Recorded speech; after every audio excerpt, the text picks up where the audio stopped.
What's up mga Homo-sapiens? Tara, samahan nyo kami mag-travel. Estimated time of departure namin is 12 midnight. Kaya mahaba-habang biyahe to. Ito, natutulog na agad yung best friend ko. Almost 5 hours rin pala papuntang Dingalan, Aurora. Nag-stop over na rin pala kami dito kasi kailangan namin magwiwi at makapagpahinga konti yung driver. At pinagpatuloy namin yung aming paglalakbay. Estimated time of arrival namin almost 5 a.m. May oras pa kami para makapagpahinga at mag-almusal. Dito pala kami kumain sa Helen's Ningnangan, ang kilalang kainan dito sa Dingalan. Saktong-sakto, mainit pa lahat ng linuto nila. Kailangan namin kumain kasi mahaba-haba rin yung lalakarin namin at aakatin mamaya. May nakilala pa nga akong aso, nangangalabit siya pag gusto niya humingi ng pagkain. Almost 6 a.m. na nung makarating kami sa Dingalan Feeder Fort. At ito nga pala yung mga bagong tropa natin, masayahin at kalugyan mga yan. Medyo makulimlim nga kasi umulan kanina madiling araw pero gumanda na rin ngayon. Nagkaroon kami dito ng konting briefing.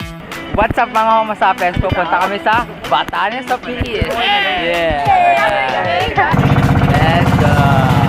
Let's go! Let's go! Oo nga pala, nakasama namin dito si DJ Maki Rena. Shoutout nga pala sa lahat ng mga nakasama ko dito. Sobrang saya. Almost 20 minutes rin pala kami nag-boat ride dito papuntang White Beach dito sa Dingalan. Isa to sa gusto ko kapag nagta-travel ang mag-boat ride. 7 a.m. na nung makarating kami at dito namin sisimulan yung adventure namin. At ayun lang, abangan yung pinaka-the best part dito. Thank you for watching!